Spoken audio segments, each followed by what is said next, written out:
Welcome to game set match. I hope आप लोग खैरियत से होंगे, अच्छे से अपना ख्याल रख रहे होंगे। नया दिन, नया शो और बहुत सारी होनी है आज भी डिस्कशन। डिस्कशन का आगाज करते हैं। मैं हूं सवेरा पाशा और मेरे साथ मौजूद है अदील अजहर। अस्सलाम वालेकुम एंड गुड इवनिंग आप सबको। या ग्लैड टू बी बैक। कल एक दिन का वक्फा लिया, तबीयत जरा नासाज रही। सवेरा सबको कहती हैं अपना ख्याल रखेगा और मैंने अपना ख्याल नहीं रखा, so I fell ill, but अल्हम्दुलिल्लाह doing fine now, back here and yes as always lots to talk about in the program. बहुत सारी ब्रेकिंग न्यूज़ भी हैं हमारे पास। मैं तफसील में नहीं जाऊंगा। I am handing over things to Savera in WhatsApp in sports.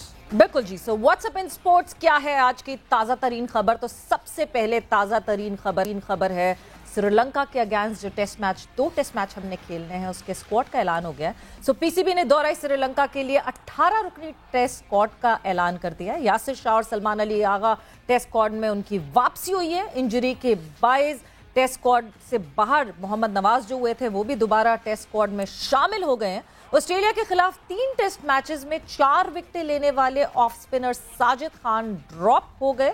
Sarfaraz Ahmad और शान मसूद भी टीम का हिस्सा। स्क्वाड में 3 spinners, 4 middle order batters, 3 allrounders, 2 wicket keepers, 2 spinners और 4 फास्ट बॉलर्स शामिल हैं।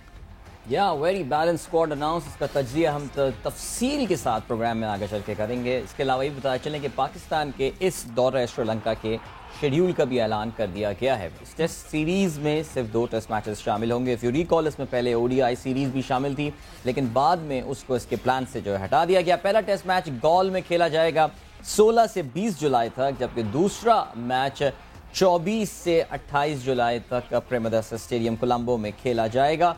And after a very long time actually एक वार्म अप मैच जो है वो भी खेलने को मिलेगा पाकिस्तान टीम को। पाकिस्तान, ये 3 रोज़ा वार्म अप मैच होगा। पाकिस्तान टीम 6 जुलाई को श्रीलंका रवाना होगी और इस सीरीज़ के लिए जो कैंप है उसका आगाज़ 26 जून से रावलपिंडी में होगा। एशियन बैट्समैन ज़हीर अब्बास साहब की बात करें तो बहुत सारी दुआओं की ज़रूरत उनके लिए, बिकॉज़ उनकी तबीयत जो है वो नासाज है।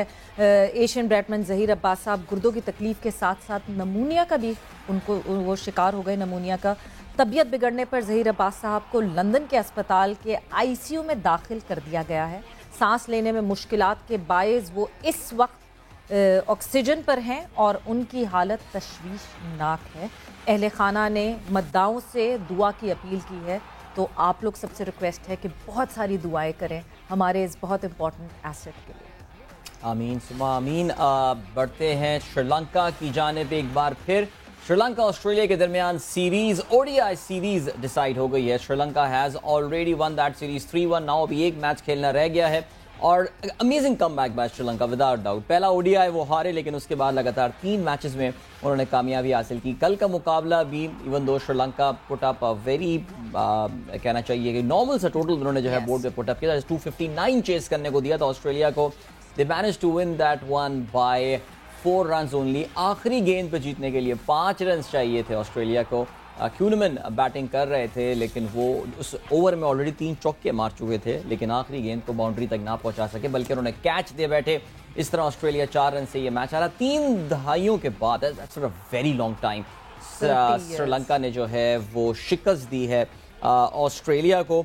और इसमें जो एक और इम्पॉर्टेंट पॉइंट है वो ये है दैट ऑस्ट्रेलिया की टीम लगातार तीसरी ओडीआई सीरीज हारी है। Asian conditions, India, Pakistan and now Sri Lanka. इसका मतलब ये हुआ कि पाकिस्तान की पोजीशन नंबर 3 में in the ODI ranking further consolidate हुई है थैंक्स टू श्रीलंका। कौमी हॉकी टीम की बात करें तो कौमी हॉकी टीम के हेड कोच पाकिस्तान का वीज़ा अभी तक हासिल नहीं कर सके। उनको वीज़ा नहीं मिला है। डच शहरी एक्मन को टेक्निकल वजूहात की वजह से वीज़ा नहीं दे सके। अभी तक उनको वीज़ा हासिल नहीं हुआ है। हेड कोच कौमी टीम एक्मन ने पाकिस्तानी वीज़ा हासिल करने के लिए तमाम डॉक्यूमेंट्स जमा करा दिए हैं।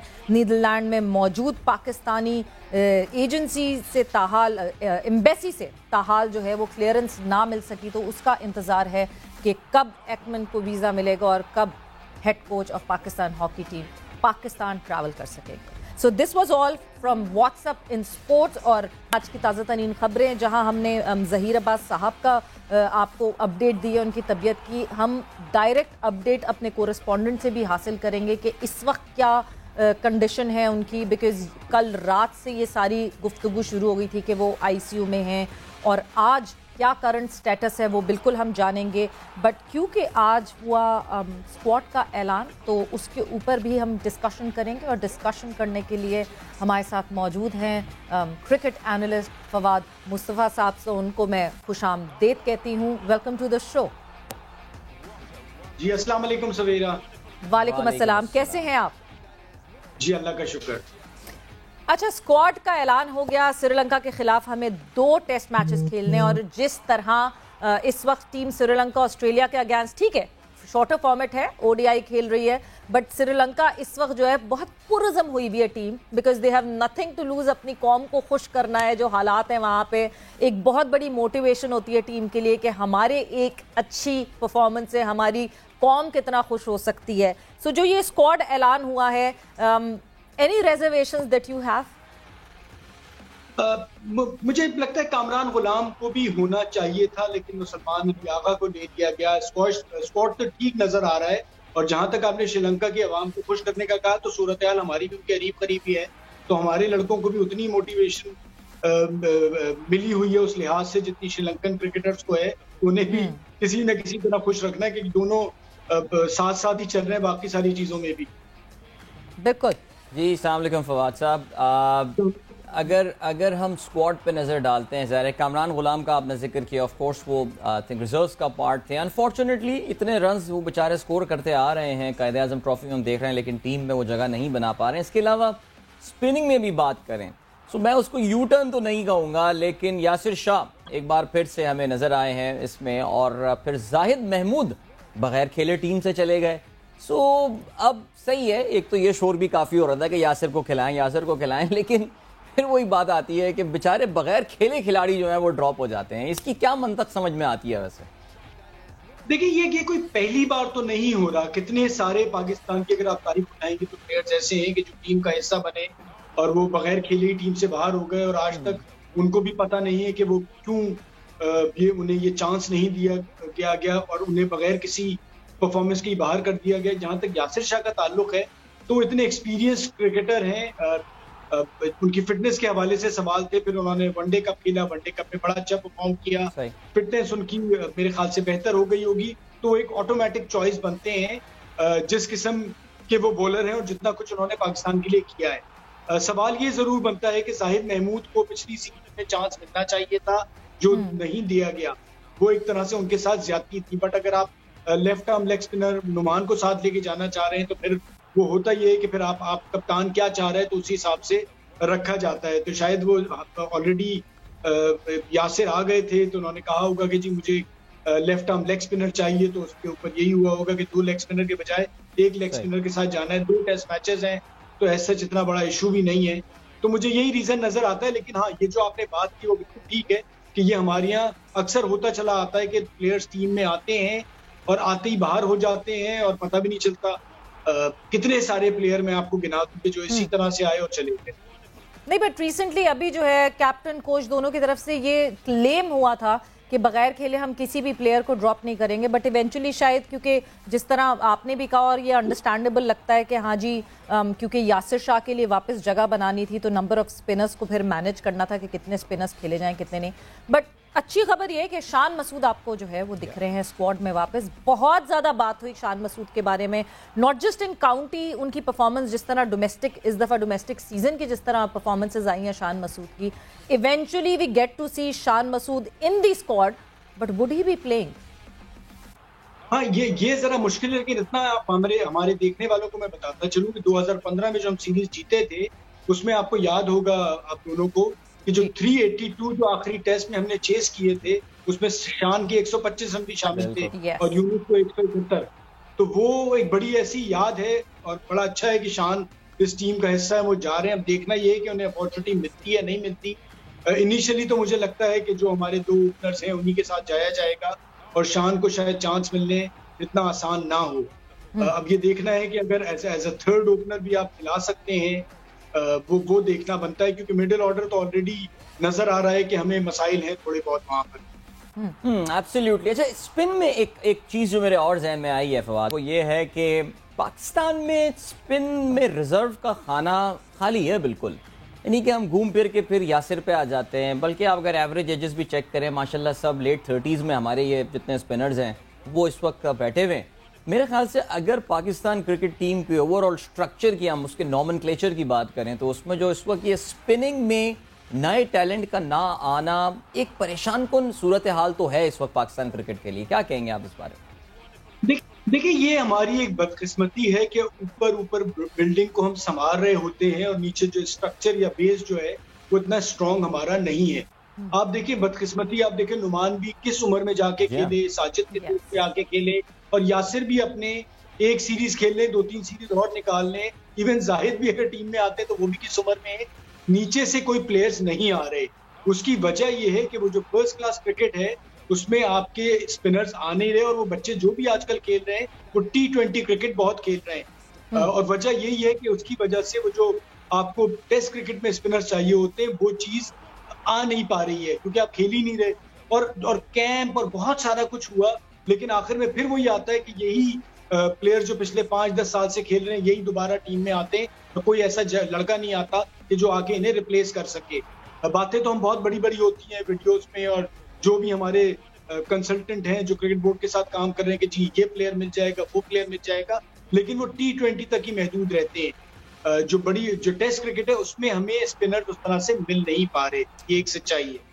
बिल्कुल। और जब हम बात करते हैं कि जो प्लेयर्स T20 में परफॉर्मेंसेस देते हैं वही हम टेस्ट में ले आते हैं, क्योंकि हमें शायद लगता है कि वो T20 में इतने अच्छे निक में हैं तो हम टेस्ट में भी इस्तेमाल कर लें। Specially if I talk about our fast bowlers, तो हारिस बिल्कुल फर्स्ट हमारे लिए रहे, टेस्ट में हिस्सा रहे, मगर एक जो डिबेट मुसलसल चल रही है वो हारिस रऊफ वर्सेस मीर हमज़ा।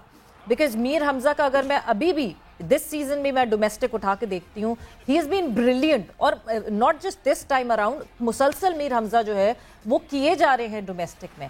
तो आपको लगता है कि क्योंकि शुरू में हमने एक दफ़ा ये बात मैनेजमेंट से ही सुनी थी कि हारिस अभी लॉन्गर फॉर्मेट के लिए तैयार नहीं, बट इवेंचुअली फिर हारिस हमें टेस्ट फॉर्मेट में दिखना शुरू हो गए।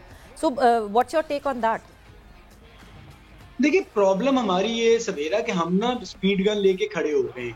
हमारा ये होता है कि आप स्पीड गन में आए, इतनी तेज कर दें और पाकिस्तान की कैप लें और पाकिस्तान से खेल लें। फॉर्मेट या में आप अगर परफॉर्म कितना ही फर्स्ट क्लास क्रिकेट में कर जाएं तो वो आप उसमें जब तक फिर फर्स्ट क्लास क्रिकेट में करें और फिर आके PSL में बहुत सारे लोगों को नजर आए और इम्प्रेस करें, तब जाके आपको टेस्ट कैप मिलेगी। और अगर आप डोमेस्टिक क्रिकेट में परफॉर्म ना भी करें और आप एक अच्छी स्पीड के साथ PSL में खेल जाए तो आपको सब कुछ मिल जाता है।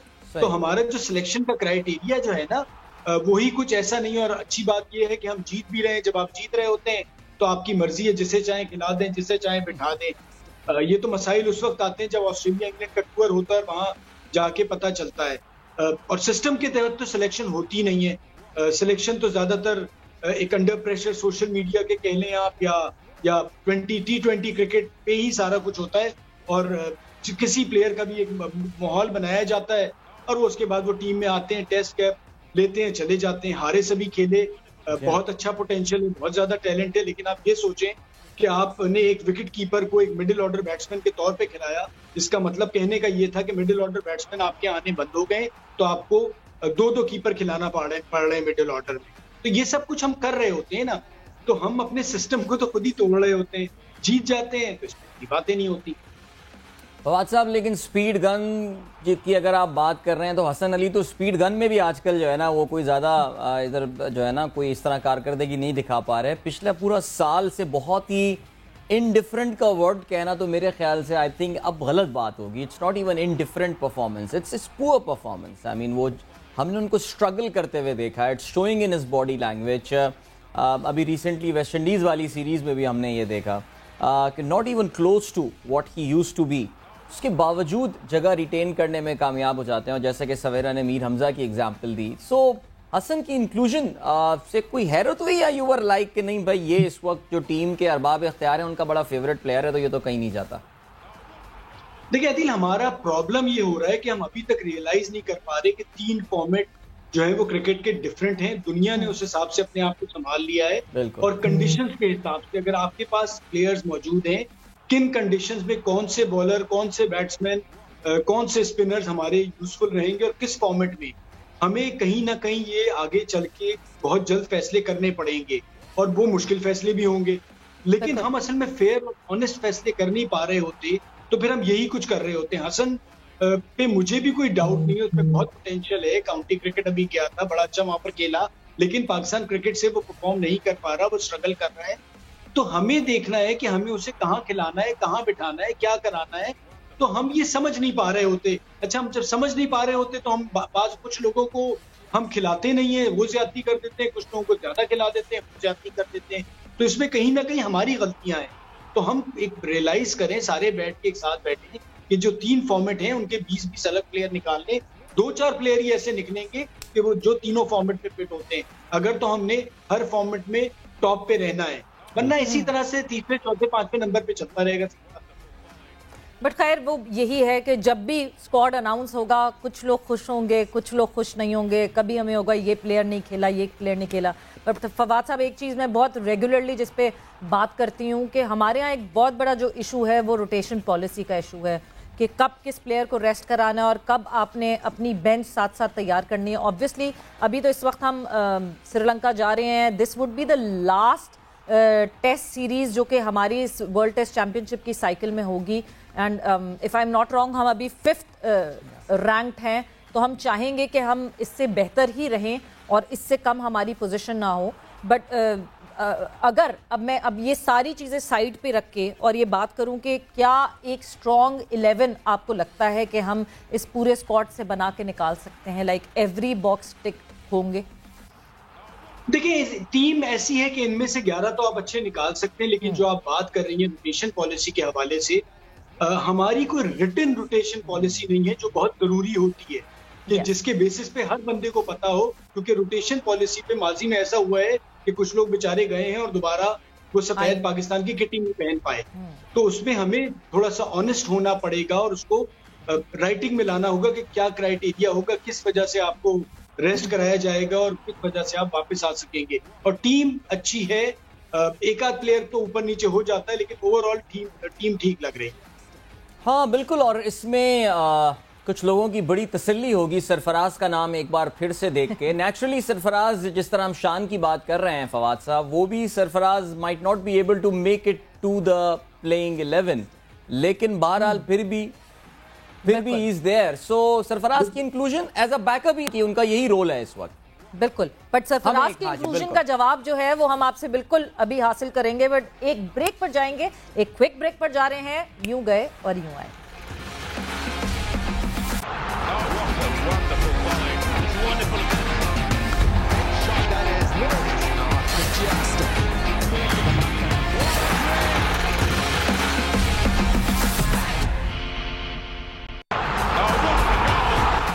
And welcome back to game set match. Discussion हमारी जारी है। फवाद मुस्तफा साहब हमारे साथ मौजूद हैं। आज स्क्वाड का ऐलान हुआ वर्सेस श्रीलंका। 2 टेस्ट मैचेस खेलने हैं पाकिस्तान ने श्रीलंका में जाके। उस हवाले से जिस टेस्ट स्क्वाड का अनाउंस हुआ उसके हवाले से हमारी डिस्कशन हो रही थी। फवाद साहब, टेस्ट तो ठीक है, हमने टेस्ट स्क्वाड की बात की। वर्ल्ड टेस्ट चैंपियनशिप में ऑब्वियसली हम करीब कहीं भी नहीं है कि हम फाइनल खेल पाएंगे कि नहीं। जैसे मैंने बताया, ये साइकिल का हमारे आखिरी टेस्ट सीरीज होगी, इसके बाद जो है हम टेस्ट नहीं खेलेंगे इस साइकिल के अंदर। बट अब if we move forward and if we talk about our T20 team, because ये साल है वर्ल्ड T20 का और सारी जो टीम्स हैं दुनिया में, वो इस वक्त आपको दिख रहा होगा, they are focusing on their T20 squad and they are working on it कि जी बेंच भी तैयार हो जाए तो मेन प्लेयर्स भी तैयार हो जाएं। पाकिस्तान के हवाले से अगर मैं बात करूं फवाद साहब, तो आपको लगता है कि सेटल्ड है हमारी पाकिस्तान की T20 टीम ऑल टुगेदर?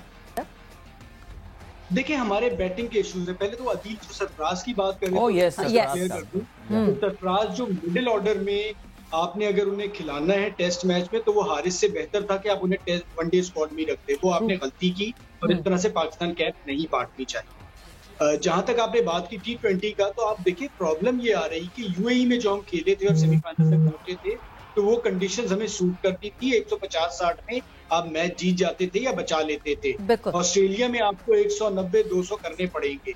और जो हमारा टॉप ऑर्डर है और रिजवान और अगर बाबर ओपन करते हैं, तो हमें जरूर उस किस्म का स्ट्राइक रेट कैसे हम उसे मेंटेन करेंगे। फखर 3 नंबर पे आएंगे, फखर ऊपर खेलेंगे, हमारे पास बाकी ऑप्शन शान मसूद है, शर्जील खान है, वो हमें देखना पड़ेगा। पर मिडिल ऑर्डर में हम कहीं ना कहीं फंस जाते हैं कि शोएब मलिक टीम में दोबारा आएंगे या नहीं आएंगे, तो मिडिल ऑर्डर हमारा सेटल ही नहीं है। आप वनडे में भी देखें, अभी भी हमने देखा कि हमें मसाइल नजर आ रहे थे, तो इस चीज को हमें थोड़ा सा पहले सेटल करना है वर्ल्ड कप से। तो मिडिल ऑर्डर और ये बैटिंग का जो ऑर्डर है इसको थोड़ा ठीक करना है T20 अगर हमें टॉप 4 में जाना है, वरना बॉलिंग तो हमारी मौजूद है, लेकिन अगर हम रन नहीं करेंगे तो हम टॉप 4 में नहीं जा पाएंगे इस बार। बिल्कुल फवाद साहब, इस टॉपिक पे हम वापस आते हैं। एक और जो इम्पोर्टेंट खबर इस वक्त हम फॉलो पाकिस्तान के लेजेंडरी बैट्समैन ज़हीर अब्बास साहब की तबीयत के हवाले से लंदन से इस वक्त हमारे नुमाइंदे नवीद चौधरी हमें ज्वाइन कर रहे हैं, जो कि उस अस्पताल में मौजूद हैं, उसके बाहर मौजूद हैं, और वहाँ से हम उनसे अपडेट लेते हैं। जी अस्सलाम वालेकुम नवीद।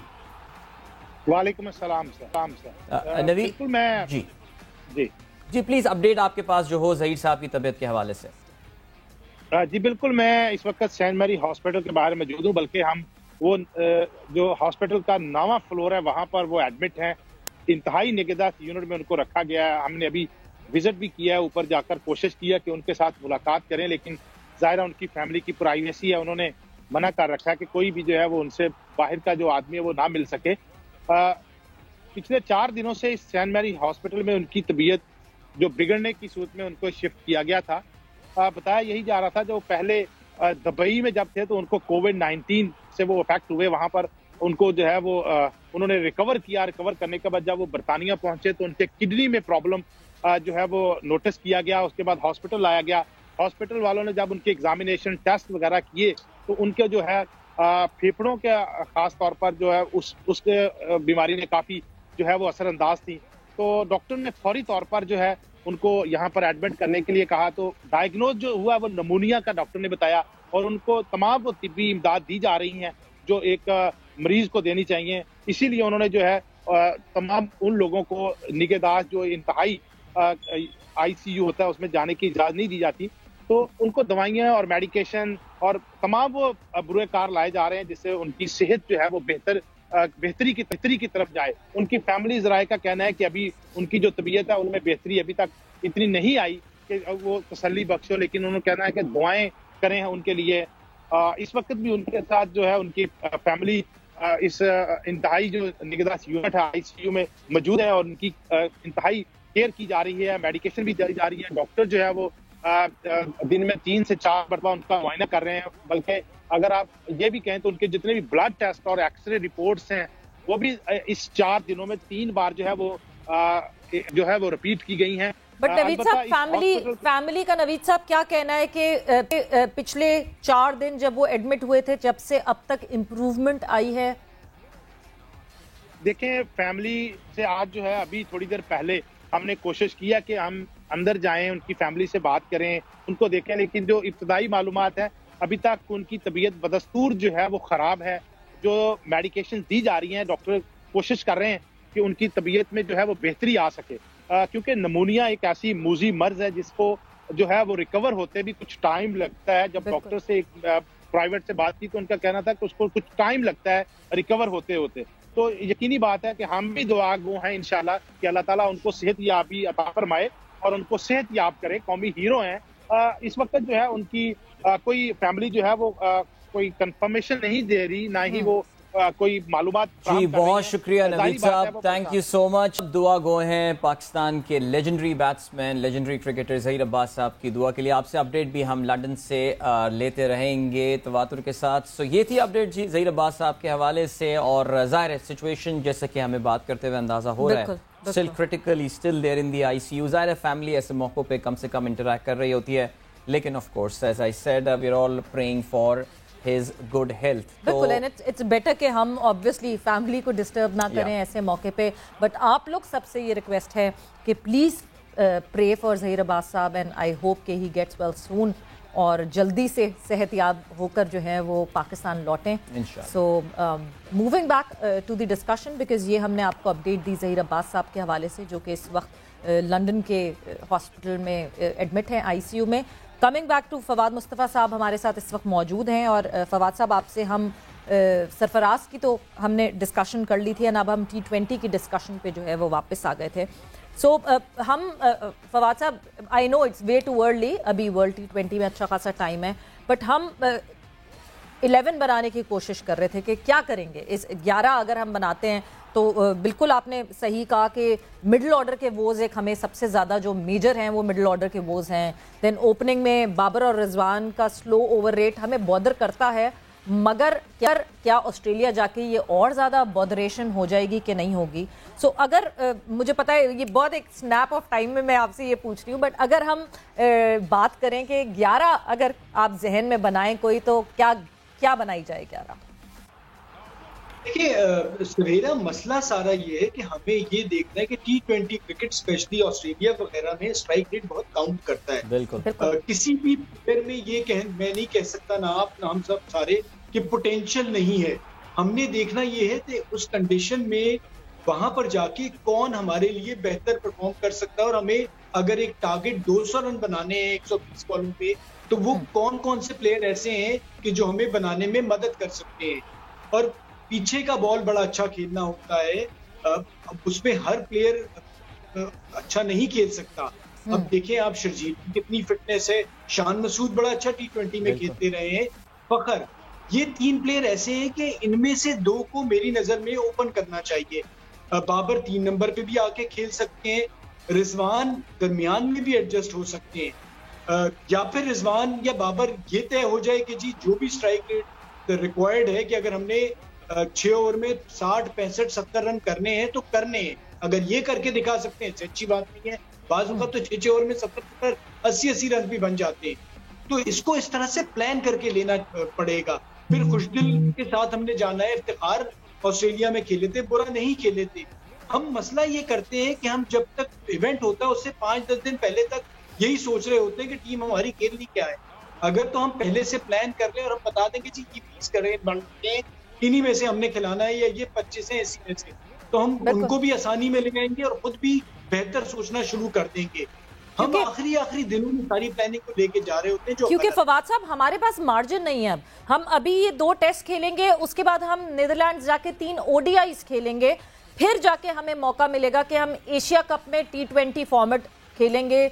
अगर तो फाइनल तक पहुंचते हैं तो ऑलमोस्ट कहीं कोई 7 T20 होंगे। डबल राउंड रॉबिन हुआ तो फिर हमें थोड़ा मौका मिल जाएगा ज़्यादा T20s खेलने का। फिर इंग्लैंड के साथ हमारे 7 T20s हैं जो कि हम पाकिस्तान की कंडीशंस में खेलेंगे, और एशिया कप श्रीलंका की कंडीशंस में खेलेंगे। फिर हम ट्रैवल करेंगे और न्यूजीलैंड जाएंगे। न्यूजीलैंड जाके हमें वो ट्राई नेशन खेलनी है और वहां जाके T20s खेलने हैं। And then we will come to world T20 यानी ऑस्ट्रेलियन कंडीशंस में आएंगे। 3 अलग कंडीशंस और चौथी ऑस्ट्रेलिया की कंडीशंस। कब हमें मौका मिलेगा कि हम बेंच ट्राई करें या अपने इन प्लेयर्स को ये कंफर्म करें कि हाँ जी इनके पीछे कोई बैकएंड पे होगा भी, बिकॉज रफली हमें 19 T20s खेलने हैं। इन 19 T20 के बाद वर्ल्ड T20 में जब टीम जाएगी तो क्या सारे प्लेयर्स आई होप फिट रहें, बट फिट रहेंगे?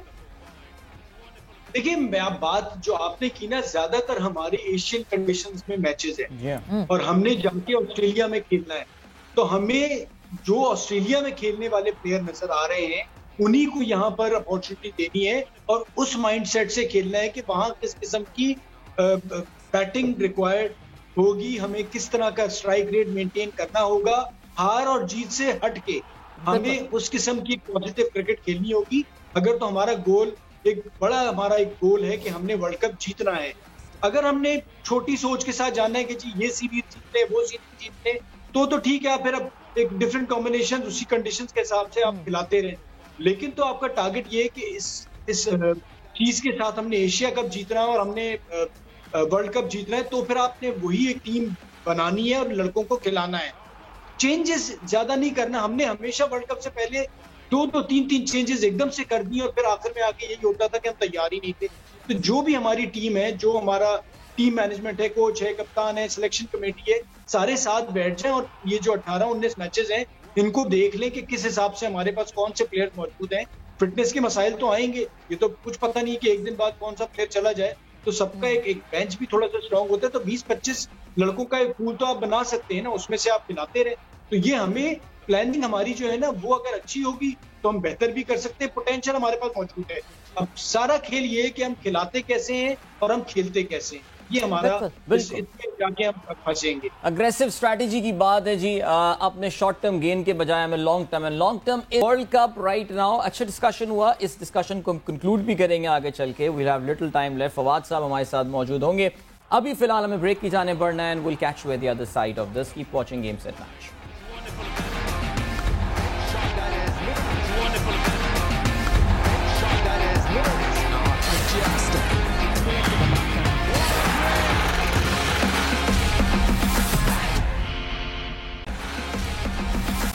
Welcome back to Game Set Match. Adil Savera with you. This is the last link of our program. लेकिन इस वक्त देखिए फवाद मुस्तफ़ा साहब हमारे साथ मौजूद हैं। अपने डिस्कशन को भी हमें कंक्लूड करना है रिगार्डिंग द टेस्ट स्क्वाड। लेकिन टेस्ट स्क्वाड के हवाले से ही इस वक्त हमारे नुमाइंदे अब्दुल कादिर ख्वाजा हमारे साथ लाहौर से मौजूद हैं और चीफ सेलेक्टर ने बातचीत भी की। उनका एक क्लिप भी जो है वो हमने देखा है आया इस बार। वो प्रेस कॉन्फ्रेंस वाले सिलसिले भी अब मुझे लग रहा है कादिर वो अब ख़त्म हो गए हैं। वो एक ज़माने में बड़ी तवील प्रेस कॉन्फ्रेंसें हुआ करती थी। आप भी और आपके जो हमारी जर्नलिस्ट कम्युनिटी बड़े सवालात पूछती थी और ज़बरदस्त किस्म के माशाल्लाह सवालात हुआ करते। लेकिन वो गेम अब ख़त्म हो गई है। तो कुछ बताइए ज़रा सीधा सीधा बातें, क्या कहा जी चीफ सेलेक्टर ने इस टीम सिलेक्शन के हवाले से? कादिर बिल्कुल अदील, चीफ सेलेक्टर जो है पाकिस्तान कौमी क्रिकेट टीम के मोहम्मद वसीम, उनके लैपटॉप्स के हवाले से तो काफ़ी बातें गर्दिश में आती थी कि वो लैपटॉप सेलेक्टर हैं और टीम अनाउंसमेंट करते थे। कभी अब मुद्दत हो गई है उनको देखे हुए भी, तो अब वो जिस तरह उन्होंने अब बयान आ जाता है उनका वीडियो पैगाम, तो उन्होंने यही कहा है कि यासिर शाह के ऊपर उन्होंने काफ़ी जोर दिया है। सलमान अली आगा का भी कहा है, यासिर शाह का उन्होंने कहा कि कंडीशंस के लिहाज से अगर देखा जाए श्रीलंका की कंडीशंस के लिहाज से तो यासिर शाह बहुत इफेक्टिव साबित हो सकते हैं। और सलमान अली आगा जो है उन्होंने भी काफ़ी नौजवान हैं और अच्छी परफॉर्मेंस देते आए हैं डोमेस्टिक में भी और जो कायदे ट्रॉफी है उसमें भी। लेकिन अब जो है वो देखा जाए तो एक चीज़ ये है कि हारिस रऊफ की बात की जाए तो वो अभी उनकी जगह अगर मीर हमजा या जो हमारे जो प्लेयर थे, जो बॉलर हैं हमारे डोमेस्टिक के, अगर उनके परफॉर्मेंस को देखा जाए, उनको चांस मिलता तो ये बड़ा अच्छा जस्टिफाई हो सकता था मोहम्मद वसीम के लिए। लेकिन ओवरऑल जो स्क्वाड है वो बेहतरीन स्क्वाड है। 18 रुकनी जो स्क्वाड का ऐलान I think we got stuck. Qadir से मेरा ख्याल से कुछ डिस्कनेक्टिविटी हो गई है और कादिर सही नहीं आ रही। बिल्कुल एक जो पॉइंट ऑफ डिबेट है वो यही है कि हारिस रऊफ वर्सेस मीर हमजा, बट अब लेट्स सी कि हारिस भी जो है वो खेलते हैं, खेल पाते हैं कि नहीं खेल पाते स्क्वाड में। बट जिस तरह मैंने आपसे पूछा, Qadir is back, Qadir is back, Qadir is back, so yes Qadir you can continue.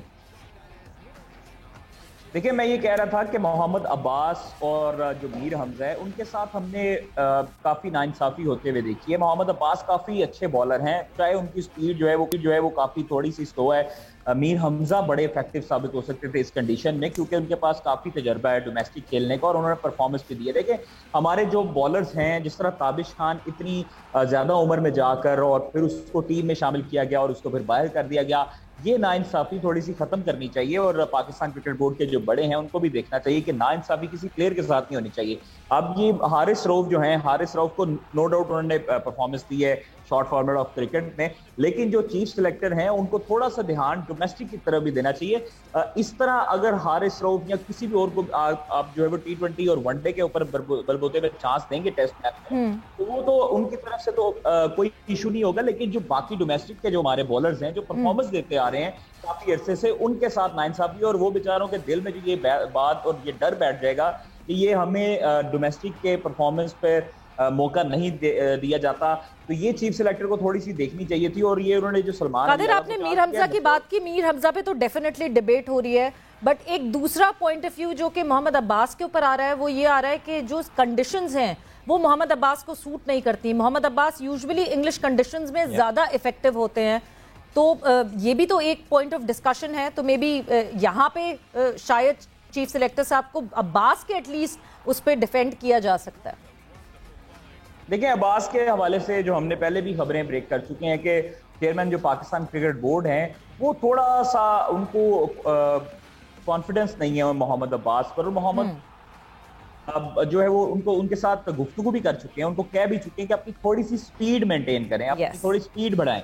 तो चेयरमैन पाकिस्तान क्रिकेट बोर्ड का जो ये काफी जोर था उन पर, मोहम्मद अब्बास पर, उनकी लाइन लेंथ पर कोई डाउट नहीं है, उनकी थोड़ी सी स्पीड जो है वो कम है, जिसकी वजह से वो कहा जाता है कि इंग्लिश कंडीशन में, जो बाहर की जो कंडीशन है, फॉरेन कंडीशन, उसमें मोहम्मद अब्बास इफेक्टिव जरूर साबित होते हैं, क्योंकि मौसम का भी कुछ जो है वो उसमें काफी अमल दखल होता है। लेकिन जो श्रीलंका की कंडीशन है, वो भी देखनी चाहिए कि मोहम्मद अब्बास यहाँ पर जो एशियन विकटे हैं, जिस तरह यूएई में उनकी काफी अच्छी परफॉर्मेंसेज रही हैं, यासर स्टार्क की बड़ी अच्छी परफॉर्मेंसेज रही हैं, तो मोहम्मद अब्बास श्रीलंका में भी थोड़ी सी नमी होती है हवा में, ट्रॉपिकल वेदर है वहां पर, जो है वो हवा चलती रहती है, तो इस वजह से भी मोहम्मद अब्बास इफेक्टिव साबित हो सकते थे। लेकिन चले, मोहम्मद वसीम ने जो है वो हारिस रऊफ पर भरोसा किया है, और वो देखते हैं क्या उनको चांस मिलता है कि नहीं मिलता। ठीक है Qadir, thank you so much. Qadir ने अपना ओपिनियन इसके हवाले से बयान किया। ज़ाहिर है you make a perfect team, एक परफेक्ट टीम कभी नहीं बन सकती, हमेशा उसमें गुंजाइश होती है कुछ ना कुछ डिस्कशन की और डिबेट की। शान वापस आ गए, आई थिंक ये एक चीज़, फवाद साहब पॉजिटिव हुई है, सरफराज एक बार फिर से स्क्वाड में नजर आ रहे हैं, बॉलिंग साइड पे yes, I think the debate will go on, but at the end of the day it's the performance that matters. Your final comments on Pakistan Sri Lanka. And before those final comments, एक चीज फवाद साहब जरूर, क्योंकि कादिर ने ये mention किया speed का, there is this debate going on speed के फास्ट बॉलर्स स्पीड इस वक्त स्पीड एक्सुबरेंस की बहुत बात हो रही है। हमने इंडिया में उमरान मलिक के भी चर्चे बड़े सुने कि मगर शाहीन ने इस पे ये रिप्लाई किया कि स्पीड से ज्यादा a player, a bowler, a fast bowler should be disciplined. Yeah. Which side of the table are you? A very fierce fast bowler or a disciplined bowler? मैं जी मेरे ख्याल से खुशकिस्मत है जिम्मी एंडरसन और क्रिस ब्रॉड इस मुल्क में पैदा नहीं हुए, वरना शायद इतने आउट नहीं कर पाते। दूसरी बात की थी कादिर ने, वो कितनी ठीक है अब्बास के हवाले से कि जी चेयरमैन साहब की कुछ रिजर्वेशन है, अगर ये बात ठीक है तो मुझे पता नहीं सिलेक्शन कमेटी भी एक होती है या तो चेयरमैन साहब का सिलेक्शन कमेटी से उसूलन तो वो यही है कि जी सिलेक्शन कमेटी इंडिपेंडेंट है, तो भले वो उनको सिलेक्ट करें ना करें, लेकिन उनकी रिजर्वेशन से किसी भी प्लेयर पे फर्क नहीं पड़ना चाहिए मेरी नजर। तो मैं तो यही कहूंगा कि जी खुशकिस्मत है कि वो दोनों खेल गए हैं।